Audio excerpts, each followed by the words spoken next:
when you open the door for somebody else. Hi, everyone. Wow. Kara is the first one to join us on the vaccine conversation. Hey, Jessica. I can't read What's that. funny is to lean in close. Can you see that? We have to push it so far back to be able to see both of us, but then we can't see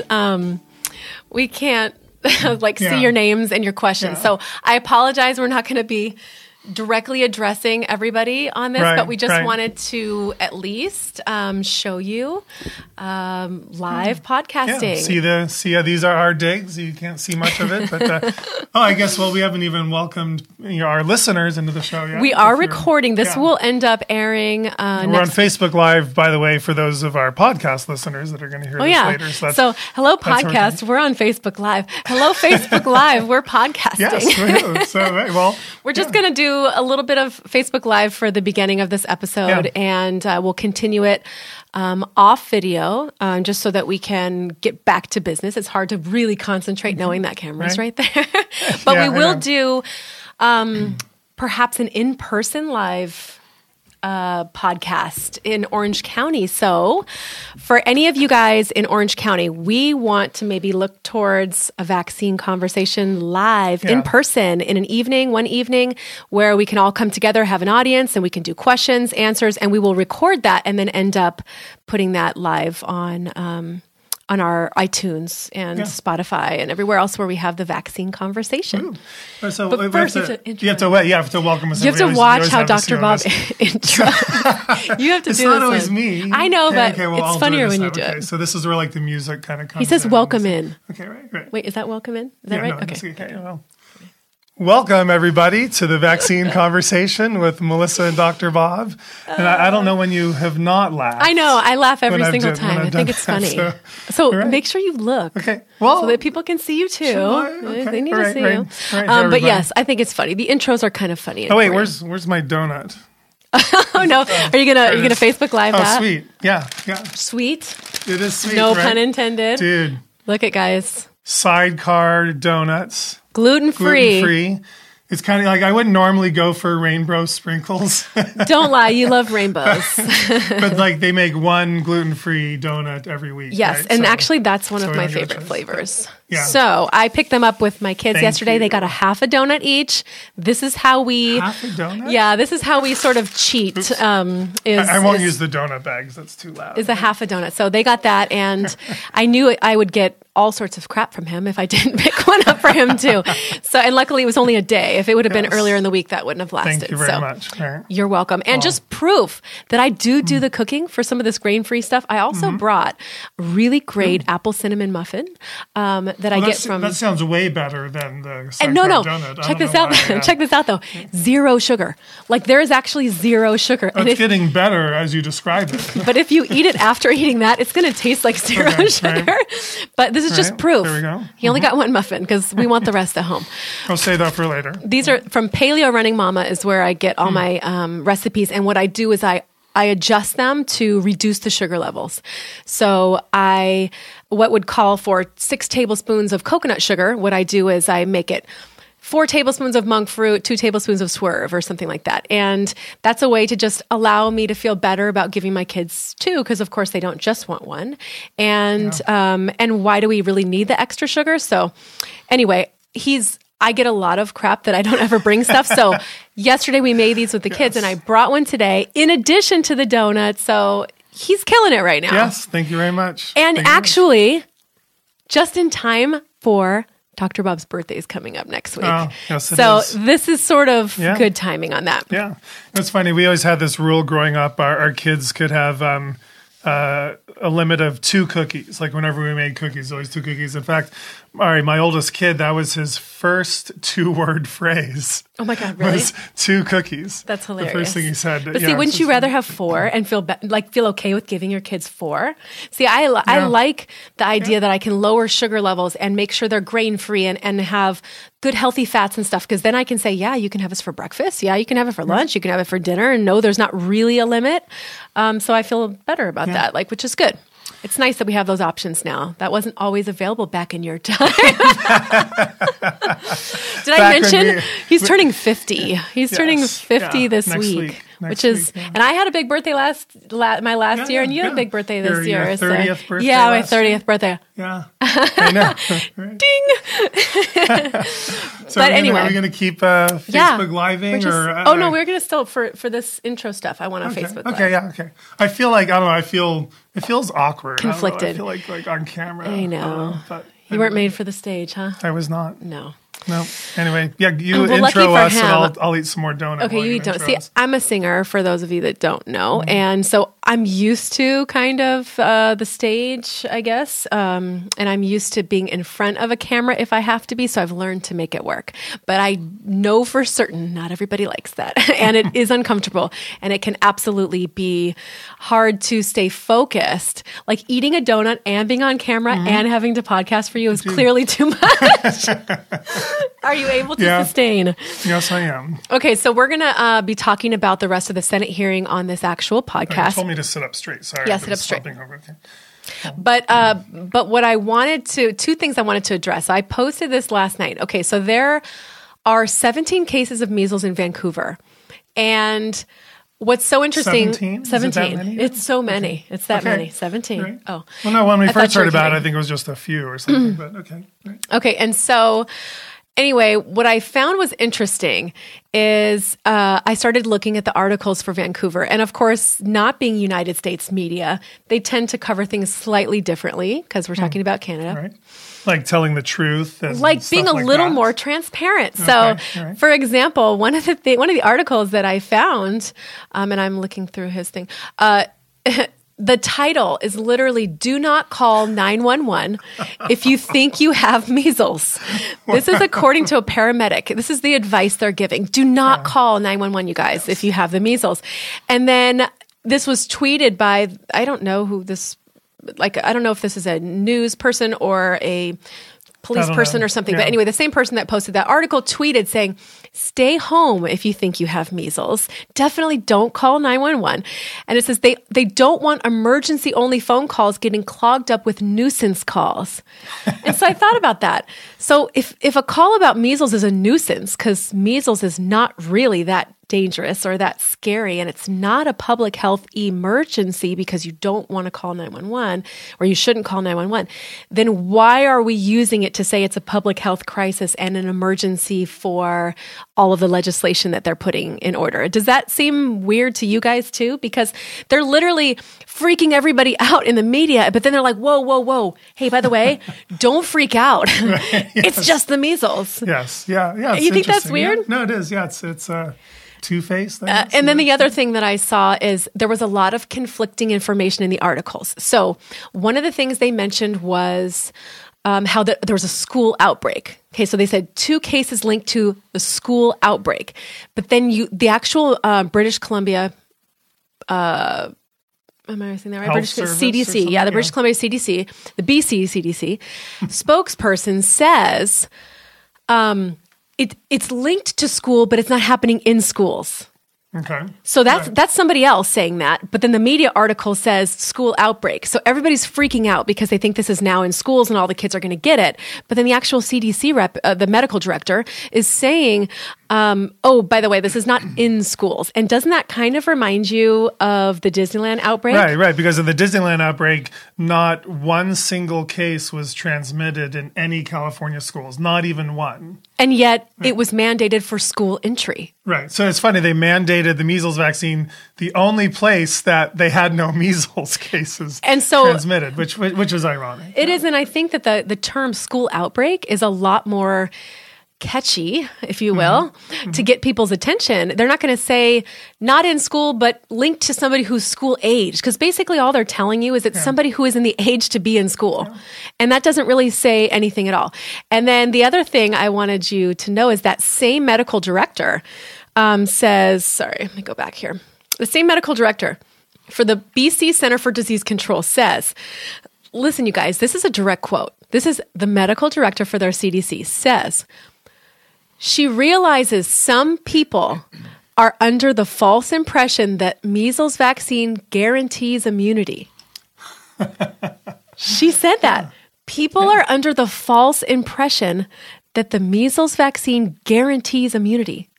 Isn't that what You they've been would- saying it does do? You would never see someone from the United States CDC Never. say that. Yeah, No, in never, fact, never in a million years. In these Senate hearings, it works. It's safe and effective. It works. It works. It works. You're literally being promised guaranteed immunity. And the other thing was, in this particular situation in Vancouver, 10 out of the 17 are vaccinated. Okay. Right. More than half are vaccinated. And yet the article goes on to say just because there's vaccine failure, or essentially because the vaccinated kids are getting it, doesn't mean you shouldn't go out and get your vaccine. Right. This is what they're saying. They're saying that even though it's not working, it doesn't mean you shouldn't go get it. Right. Right. I mean, I don't know what better ad policy you'd have for a product. It's not working, but it doesn't mean don't take it. And then so this is what it says. She says, the research suggests that those who are vaccinated and still get the disease have milder symptoms and are less likely to pass it on to others. But Dr. Bob, we know that that's not completely true. It's I don't know. I guess my mainstream medical thought on that is, if you are vaccinated and if you got some very good immunity, I think this is one vaccine that'll probably prevent you from getting the disease. As we see, it doesn't always. No, doesn't right. always But work. she's saying if you do get it. Right. Yeah. And you're right. I've always seen it where you either catch the disease or you don't. I've not seen data that show it'll make the disease milder. Of course, right, as she's there saying. isn't Right. data to or, show or, that. or less. Did you see less contagious? Less contagious. Yeah, less likely to pass it on to others. No, if you catch the disease, you're Thank gonna you. be- Did you just yeah, wake yes, up? I did. You're going to be just as likely to pass it on to others if you catch the disease. Yeah. Do you see what 2 bites of Right, donut yes. has already? No, I say that because we know that New York outbreak, there was a previously vaccinated Mm-hmm. woman that passed it on to 4 other people. So we know that you are likely to Right, spread it to yes. people. We know for the Disneyland outbreak, over half, about that 45 to 54% were vaccinated, and it passed on to all these other people because they're mostly adults. The idea that this is a milder case, I want to touch on that because the thing that we've seen, now I like to look at data from outbreaks because I think that's fun. I like to break this down. That's not really his thing. He doesn't really like to do that, but I like going through each Because of I these. know all of it Oh, already. yeah. So I like going, and we're going to do a podcast on all these different measles outbreaks that have happened over the last 40 years in the U.S. He doesn't know it yet, but I want to do that because it's interesting. It is. I think so. Is because it Facebook Live people? Is that interesting? give us some likes. Give me some blue Yeah, let's see if fingers there's a whole or bunch of, like, red hearts if you think it's interesting to break down the data of each of these particular measles outbreaks so that we can There's see one, who it's there's affected. two. Oh, you see? I love you like guys. fireworks. Oh my Okay. God, see? Aw, yes, thank you. Okay, here's why I think this is important. In all of the measles outbreaks we've seen in the United States in the last 40 years or United States territories, okay, in all of those cases, in the outbreaks, we've had a high percentage of adult cases for the most part, unless it's a completely unvaccinated community, which is rare. Even in some of the unvaccinated communities, we've had adult populations. Okay, let's look at the hospitalization rate. This is where it gets interesting. Mm-hmm. In the Washington measles outbreak, we talked about this recently. There were no hospitalizations for children, 1 hospitalization out of the 60 cases at that time. With the cases where we see adults and previously vaccinated communities, and we also see infants under 1, the hospitalization rate is between 25 to 33%. That means for the majority of people who have been previously vaccinated, their immunity wears off and they are to catch measles again. We have a high hospitalization rate for that. Yeah, it's interesting. And it's much higher than what we see in the Amish unvaccinated community and the Washington unvaccinated community. Because even in the U.S. Federations of Micronesia, I'm getting fancy now. These are islands that are near Guam. They recently, in 2015, had an outbreak of measles following ours, because this is cyclical. It tends to be global connections here. And they had a 33% hospitalization rate. And it was 67% were adults of the cases, of all of cases. They had 400 cases. 2/3 of those were adults. Out of the adults, 70% were previously vaccinated. Right. Yeah. I'm seeing actually some journal articles in foreign medical journals talking about the problems that these vaccinating countries are now having with these adult outbreaks. Right. They're now saying, we never anticipated this, but now we're faced with this problem of childhood diseases occurring in adult populations and the complications they're suffering because of the vaccination program, because adults, never used to catch these diseases because they caught them as kids. So and it's shifting that burden, right? And more and more countries are beginning to recognize this, and then not only that is vaccinated people can, if they catch measles, they can have what's called atypical measles, which is kind of an altered version of the disease, which isn't well recognized. So then they might then be contagious to people because they're going around, they don't even know they have measles, and now they're spreading it everywhere because of the vaccination program set up that circumstance. So, there's a lot of things you have to take into consideration when you decide as a society to eliminate a routine childhood infection. It's not just black and white. It's not like that disease is now gone and we don't have to worry about it. That disease creates a lot of problems, in the generations that follow, because you've tried to alter kind of the natural course of our natural courses of disease in a society, and you introduce this artificial factor into there, and then it tends to not always end up being the most ideal situation for society in the future. So and that's call that what we're now facing. Unintended consequences, right? Right. That wasn't the intention of the program. That wasn't the intention of wiping out a particular disease. They thought they were doing so in order to help everyone. And it takes generations for us to see how this shows up. Right. It takes extra generations for us to realize, oh my God, now we don't have maternal antibodies to pass to our infants. And that's why we always see babies under 1. So this is why it was so interesting in the Washington outbreak. There were 0 babies under 1. And we're talking about a high-risk group that was completely protected by maternal immunity that was passed on from natural infection the adults. Yeah, because that community, a lot of adults had caught measles when they were growing up. And again, it's not to say that that's what we should do. We should all go back to that thing, because I don't think that's really realistic. It's never going to happen. I think the whole point is bringing up, okay, so what circumstance are we in now? Or what has this done to the other things? We know with chickenpox, we have that as a lot of unintended consequences with that, and we'll talk about that in a separate podcast. But the idea of just wiping out one disease tends to have a domino effect in other areas. Like there are going to be some things that go wrong. And I think it raises the question, should people then have the right to opt out of this artificial immunity program if it's creating problems? And should people have the right to accept the risk of catching the natural infection and enjoying the lifetime immunity from that? And I feel like the answer to that is yes, people should have that right. But we're not going to go back as a society. They're not going to eliminate this vaccination program. You mean like they eliminated measles in the year 2000? Right, I know. We're so silly. Okay. But the reason I mentioned this, and if you think we're silly, you can give us happy, laughing emojis, because I'm going to watch those pop up on that screen. Oh, look at all those loves. Wait. Who's funnier? Oh, yeah. Dr. Bob? If it's Dr. Bob, then do a heart. Do a heart. No, those are half laughing faces. Okay, how about this? Okay, or Melissa Floyd. If it's me, I'll get a blue like. Who's funnier? Those are me. Oh, it's half and half. Oh, there's happy faces.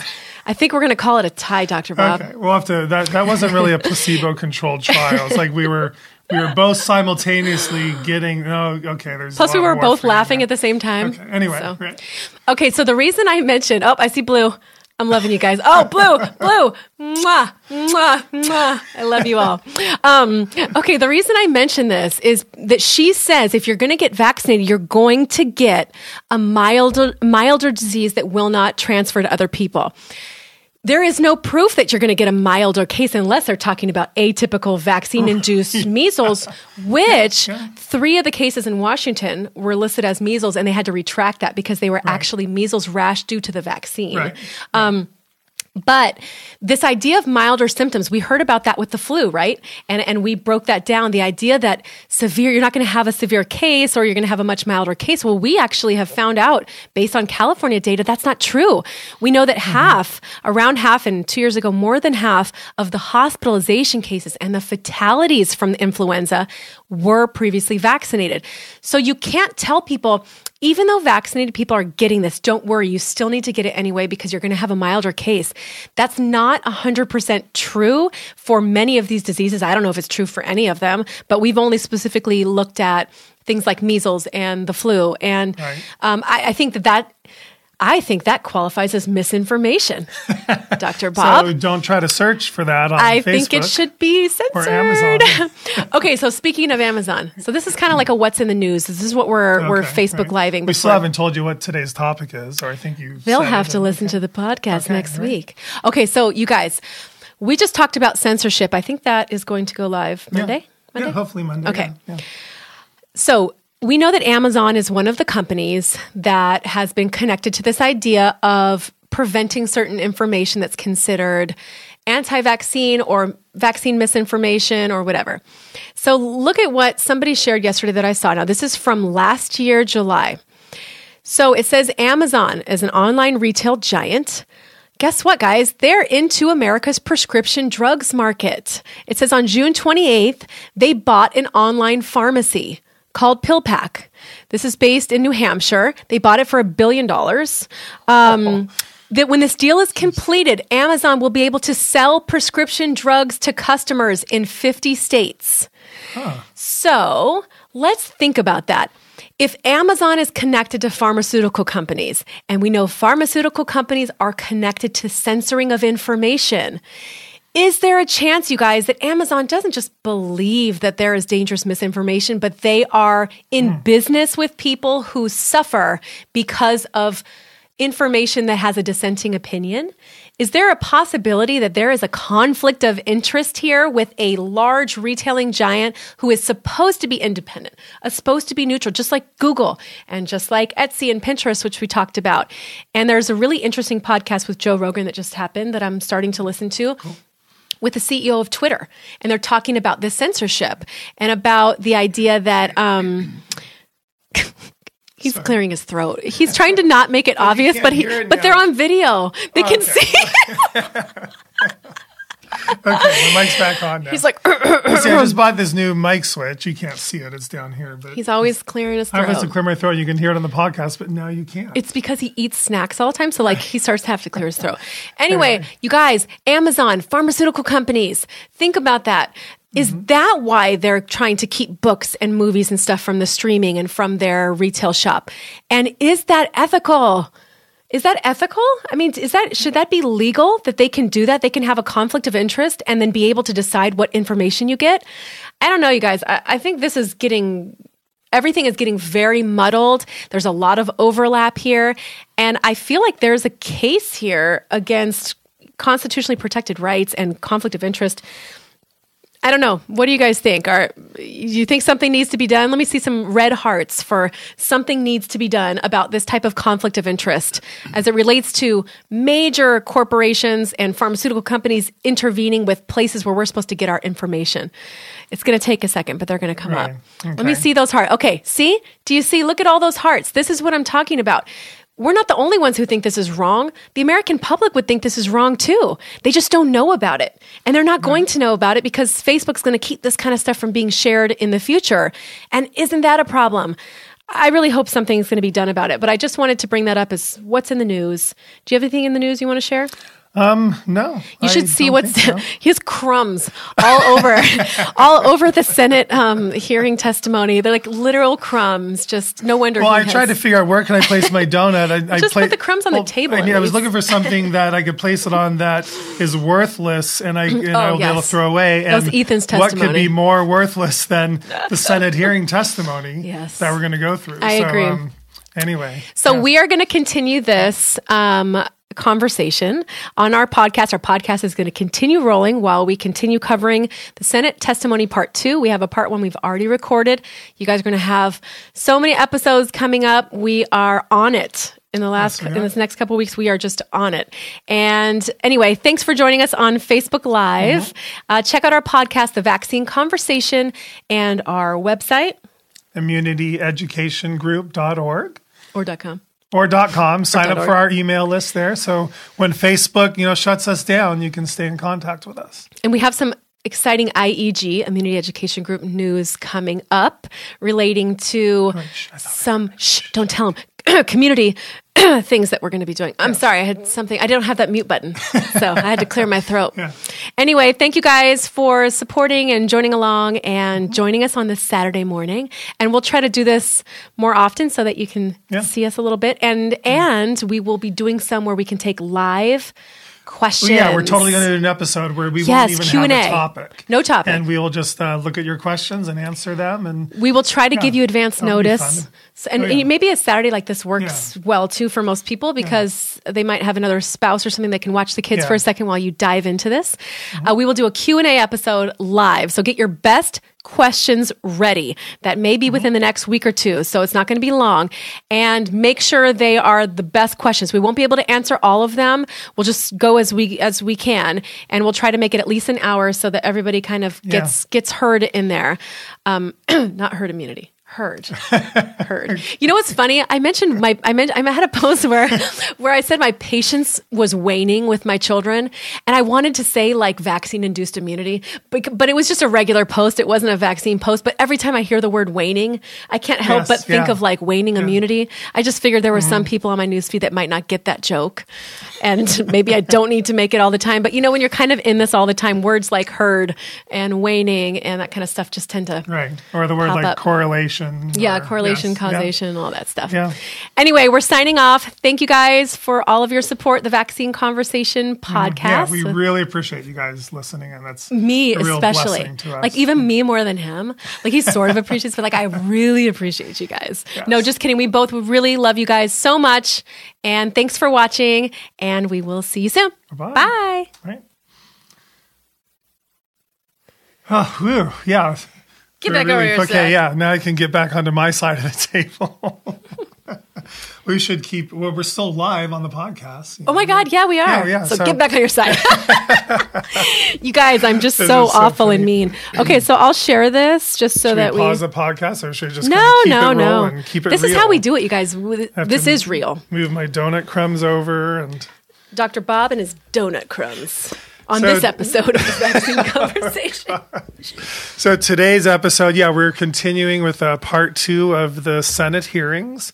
We're going to go through more of the testimony and basically fact check the testimony that was given before Congress, so that the American public can know the truth about some of these issues that the testifiers were raising. Oh, I'm sorry, are you talking? I was just looking at our Facebook Live video too. Facebook Live is done. I'm Melissa. sorry, I just wanted to make sure it posted. And it's so funny because now it's backwards. Oh no, I guess it's the same way it was. Okay. Anyway, thanks you guys for joining. Look at almost 1,000 views on that already. So sweet. That was nice of everybody Yeah. to join us. Okay, back to our testimony. So is that what you were saying? Yeah. So we talked about Senator Alexander's and Senator Murray's testimony on our last podcast. So go back to that if you want to see that. These are the two senators in Congress who are putting this forward and inviting the 5 panelists to come and discuss this topic. Okay, so like Dr. Bob mentioned, this hearing isn't really for anything. This is not a bill that they are trying to pass. It's essentially just like a public hearing on an issue they think is important. However, it is laying the groundwork for potential future ideas of federal mandates, and it's also helping to strengthen all of the current state mandates that are up right now, that are being proposed right now. So what happens is when the federal government is backing something like this, they use that as ammunition to sort of help more states vote in accordance with tighter mandates, removing exemptions, and tighter mandates that are introducing things like kids 12 years old being able to get the HPV from their vaccine from their school nurse without parental consent. Yeah. So you can just go to your school nurse and be able to decide whether or not there are risks and benefits, whether or not there's a family history, a medical reason that you might not want to do this. And would you agree that, Dr. Bob, that maybe a 12-year-old is not completely capable of making the best long-term decision on something as complicated as a medical intervention? Right, absolutely. They're completely not equipped for that. And I mean, basically where that came from, in case you don't know, is they passed laws that say any healthcare that has to do with sexually transmitted diseases or sexual health, that preteens and teenagers are now allowed to receive such medical care without their parents' consent. That's really where that came from. So that kind of medical care includes the HPV vaccine and the hepatitis B vaccine. And no, I do not see how a 12-year-old is capable of receiving informed consent for that. I mean, if you're understanding the severe side effects, understanding all the possible ramifications, even knowing about them, not even understanding them, even knowing who's going to give them that information. You're right, because the school nurse is not giving this 12-year-old a list of possible side effects and what to watch for. They're not. Absolutely or if not. they are, even if they are, a child is not capable of processing that. I mean, look at how the driver's license age is, 16, and they're looking at raising that up to 18. Some people even talked about 21, and they're talking about that because they said the long-term ability to understand consequences is not formulated in the brain until the early 20s. The ability for your brain physiologically to understand what consequences are and the consequences of your actions, aka speeding or driving recklessly or texting while driving or something like that. In this case, this is also a very complicated thing. What 12-year-old is going to know how to deal with this, and what 16-year-old would even know necessarily? Like, this needs to be something that has a community involved in helping to understand. Right. And even worse, I can imagine any 12, 13, 15, 16-year-old person that gets an HPV vaccine or goes and gets a hepatitis B vaccine, they're probably not going to tell their parents. That's true too. Because it has to do with sexuality and sexual behavior. And so you're saying those lines of communication now are even going to be more like, this is secretive. This is something I did with my school nurse that I'm not going to tell you about. Exactly. They're not going to tell their parents. And then what if they have a bad reaction? Right. Then what happens? The parents are going to be like, what the heck is going on? The parents not going to know how to intervene quickly enough because they don't understand there was something that was, was a precursor it's to this. Very problematic. So. And the reason we're mentioning teens is because guess what? On this congressional panel, you guys, there was a teenager. There was somebody in high school selected as one of the 5 people to weigh in on federal mandates, state mandates, the need for a public health crisis, emergency, all that stuff. You know who wasn't on that panel? Anyone who supported informed consent. Anyone who supported informed choice. There were no doctors. There were no nurses, researchers, scientists on the side that would say, hey, you guys, I don't think this is that serious, or I don't think this is that big of a deal to be taking away rights, or this is not okay, or kids get injured, or nothing. And it's not like we didn't try. Our whole movement put forth all the top medical experts or legal experts. And they were blocked from what I've heard from being able to testify. And that's what basically makes this Senate hearing a total sham. If you're trying to make this look like an objective scientific exercise, it was not. It was totally one-sided, and they completely left out any opposition. I believe there was one senator who wasn't allowed to be someone who testified, but was allowed to offer comments later on, kind of in opposition to this. But no, he wasn't one of the primary people allowed to testify. And so it makes it look like all of the people, all of the citizens, the community, all those people, the ones that are all people in support of this, what that makes it seem like is as if there are no people that have educated arguments against these mandates. And that's just not true. And so Ethan was the last one to go, but because he's first in my packet, let's cover him. We're just going to briefly cover him. I didn't even read his testimony because, why would I? He's not an expert on this, you guys. Expert, but although he is an American, he has a right to his opinion. Absolutely, but he has a right to an opinion, but the rest of us don't. Right, the rest of us don't. As long as it's dissenting. Right, yes. But he was basically, he was just being used as a poster child or a poster young adult as maybe the young generation is now rising up against their anti-vaccine parents and wanting to get vaccinated. He probably represents a very small minority of very small of American teenagers. But what did you want to say about his testimony? Just the fact that he's still in high school was concerning to me. But the first thing he says is, my mother is an anti-vax advocate saying vaccines cause autism. Ding! Bullet point number 1, soundbite. He got it in right in the first sentence. Vaccines cause autism. I don't really know if his mom really did spend his whole life focusing on how vaccines cause autism or that the vaccines have risks. And for him to throw in vaccines cause autism as the first thing is a complete soundbite to shape this argument. He basically goes on to make it seem like she gets her information from Facebook to make her medical decisions, and she believes in things that next sentence have been debunked. Right, Bing! right. I know. Soundbite number 2. Right. He says brain damage. He says his mom believes vaccines cause brain damage, despite the fact that such opinions have been debunked numerous times by the scientific community. Ethan, I respectfully will say you are wrong. Yes. The scientific community has absolutely 100% acknowledged that vaccines, especially the MMR vaccine, does cause brain damage. And if you don't believe me, you can look at my Facebook post from just maybe a week ago where I posted about an American Academy of Pediatrics study put out in 1998 that reported on 48 cases of severe brain damage. Specifically after the MMR vaccine, eight of those kids died, and they acknowledged that the timing of their severe, brain damage symptoms was about 8 days after vaccination, which fits with measles-induced encephalopathy, and they acknowledge that the vaccines are responsible for this, and not only that, many at least 80 children have been compensated by the Vaccine Injury Compensation Fund for encephalopathy. Brain damage. And so again, Ethan, right away, he starts off with a completely false scientific statement. Misinformation. Right. So we're going to call it out. Hey, I'm going to start calling it out. And then he goes, in my entire life, I've gone without numerous vaccines against measles, chickenpox, and polio.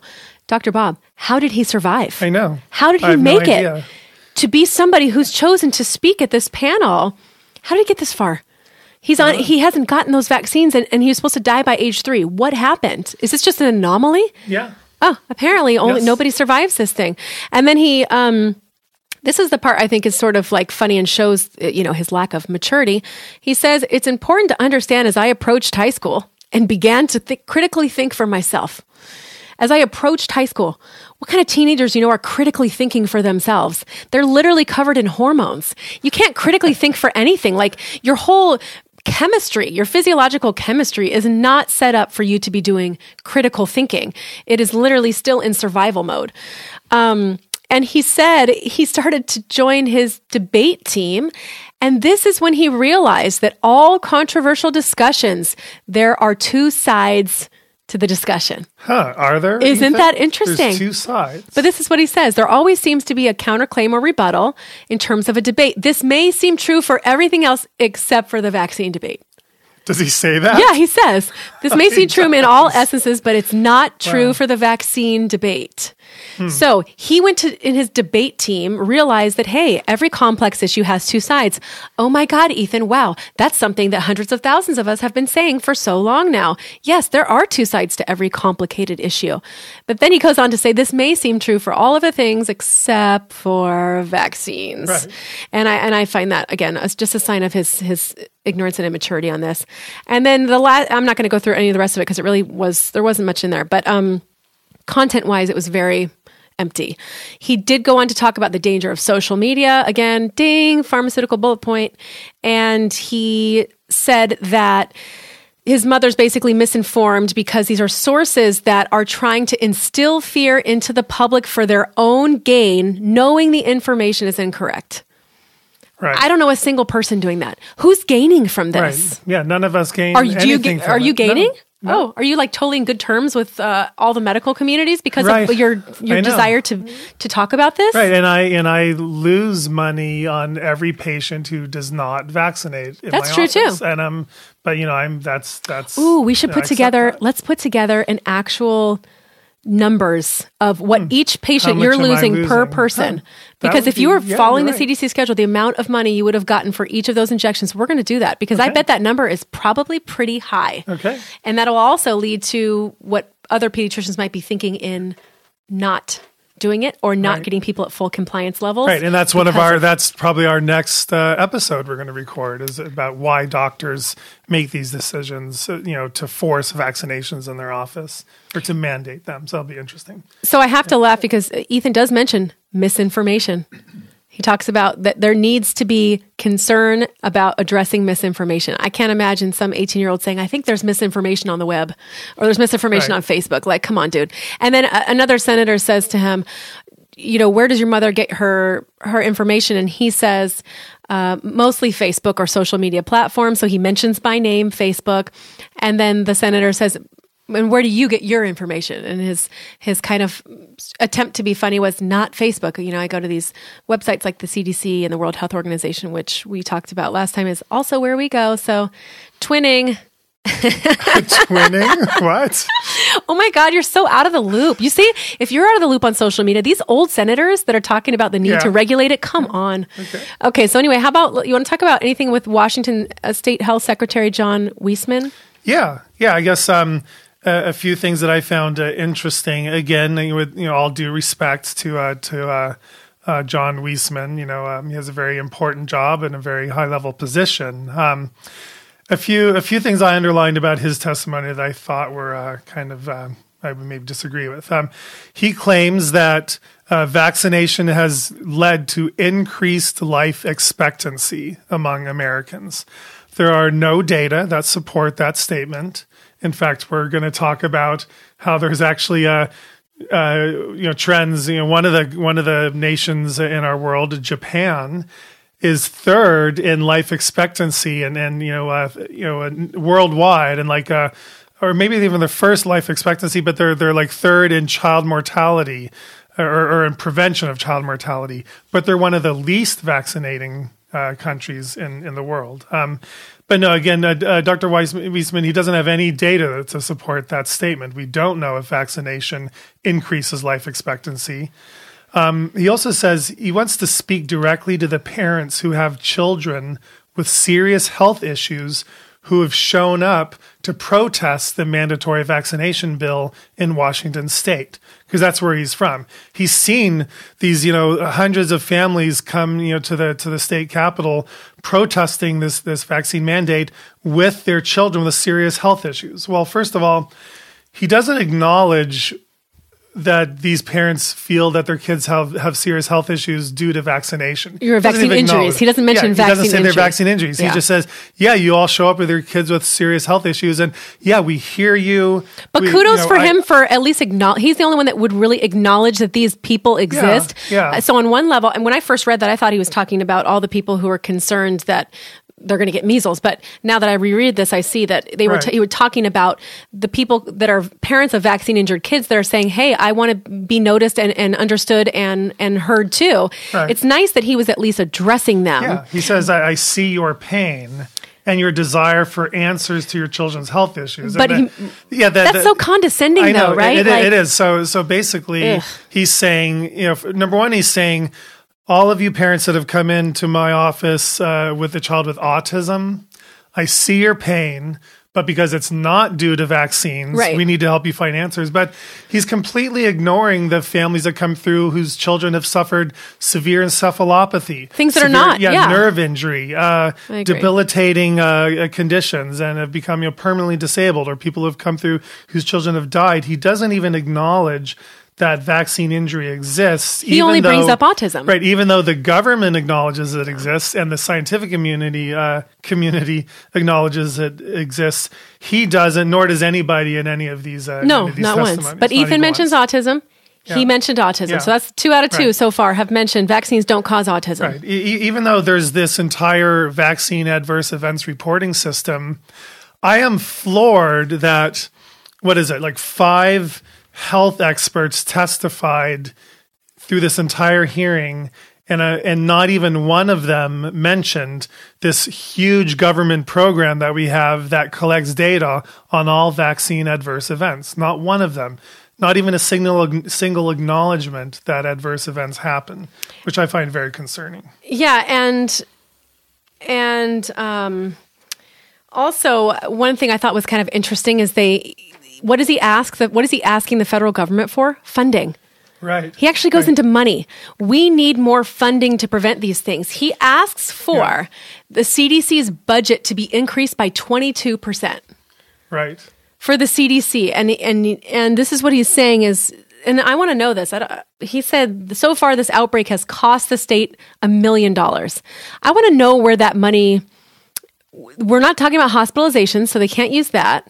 Where's all this money coming from? What was it? What is it costing everybody? Well, it's costing the state a lot of money. Well, that's a good question because the public health department has all their employees, all their workers, and they're working anyway. So if they have to go out and kind of help contain a measles outbreak, but what are they doing? Putting up a paper notice somewhere? Well, they're interviewing families who are exposed. They're asking families to quarantine. They're kind of helping to contain the disease, but we have all these employees anyway. They're just kind of doing their job. Yeah, do they have to hire a few part-time employees to help? It can't be $1 million worth. Can't be. And one kid was hospitalized. One adult was hospitalized. That would not have cost for $1 million. overnight, just one night stay. So it's not like it was like a 2-week or 3-week thing. Yeah, so that's a good question. Where is this $1 million being spent? Because have you seen that I always see the financial burden of these measles outbreaks because they try to put it as not only is it a public health crisis, but it's a financial burden. Did you see the article shared yesterday about the boy with tetanus and $800,000 bill because he had a 52-day stay in the hospital or something? Yeah. And so because the kid didn't die, they're going to make it about money. Right? If he would have died, it wouldn't have been about the $800,000. If he would have died, it would have been about, look, a kid dies, now people need to get vaccinated. But they're continuing to put this point of this burden of people. Well, how much does it cost for somebody who is a drunk driver who hits somebody and those people have to go in the hospital and there's, I'm sure, more than $800,000 worth of medical care. Like nobody's talking about that, but they're making this a financial burden in a way that I think is really interesting. So he goes on to talk about needing funding. Yeah, and he says one thing that other people echo, and at the end of this, I'm going to sort of say what I think about all these people saying the same thing, that without increased funding, we cannot afford to develop new ways to reach parents with information. And then there's going to be this new drive. How do we reach parents with new information and one-sided information in the vaccine, on vaccines so we can get more compliance? Well, he said he wants a national campaign spearheaded by the CDC that counters anti-vaccine messages. And then this is awesome.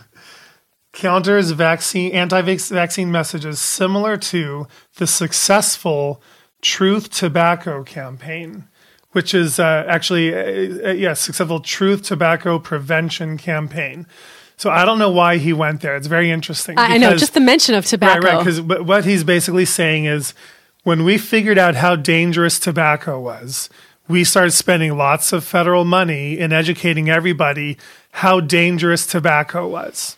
And the what he calls the Truth Tobacco Prevention campaign, it was hugely successful. Now, let's rewind 50 years.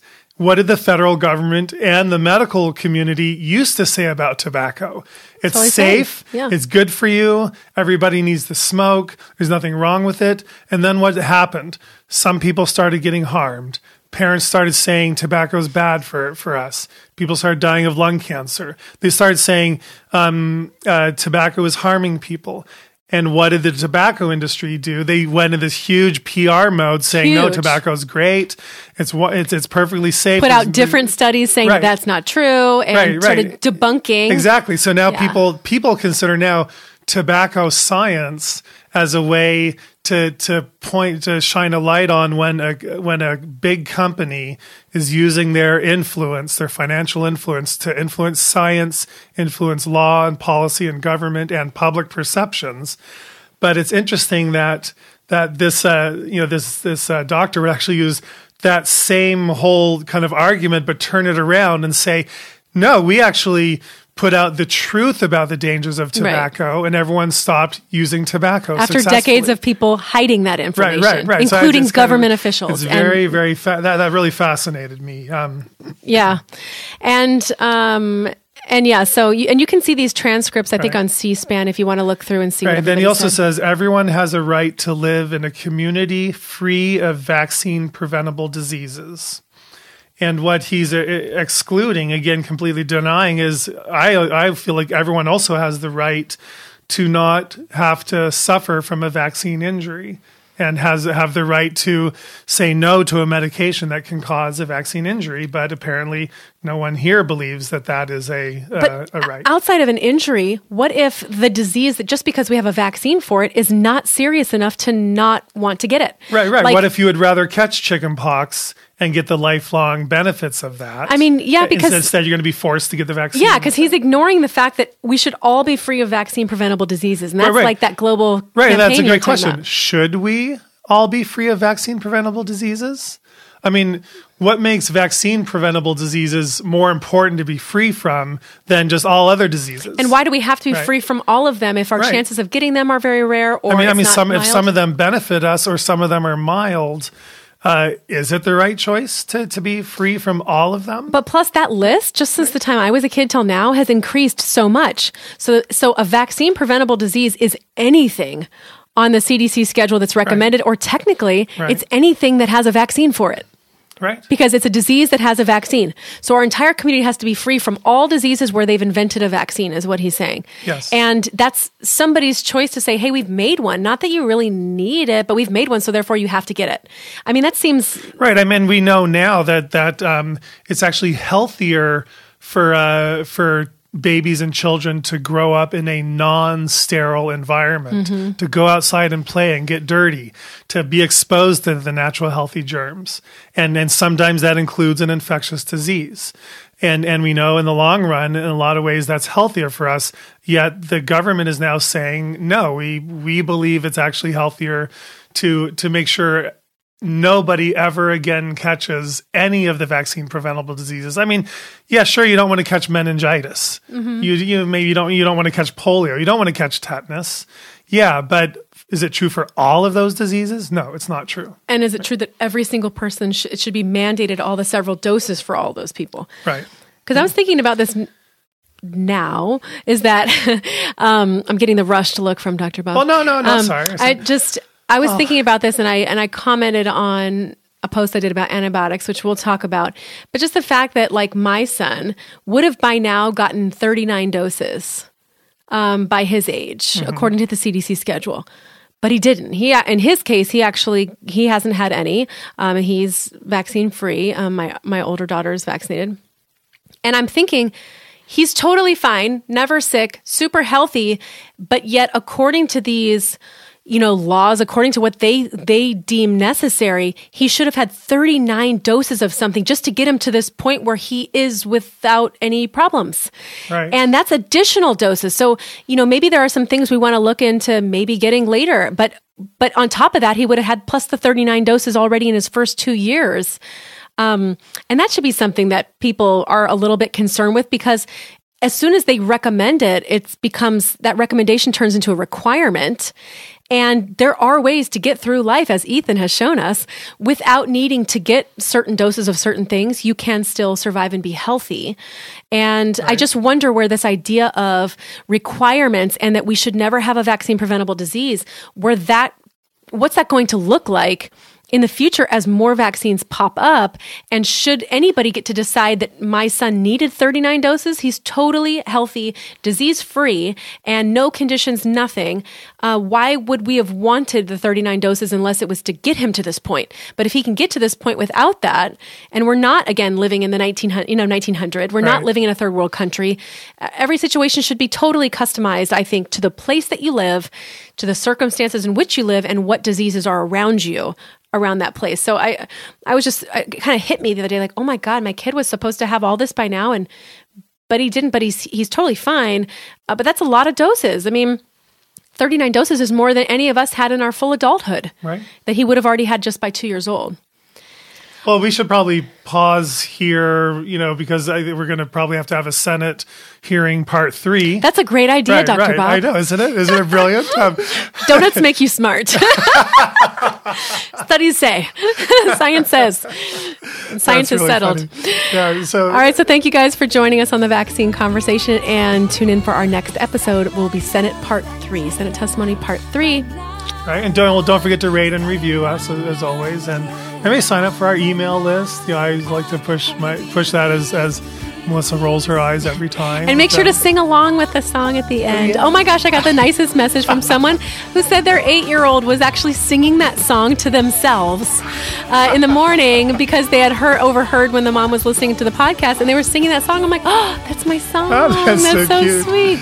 That's okay, really so cute. I'll super whistle. happy. I'll like whistle that song to myself sometimes. All right, well, enjoy. Thanks for Talk to you tuning guys in, later. See you later. We're gonna be the peace we wanna see in the world. Yeah, be the peace we wanna see in the world. Be the love we wanna see in the world. Be the joy we wanna see in the world. Be the change we wanna see in the world.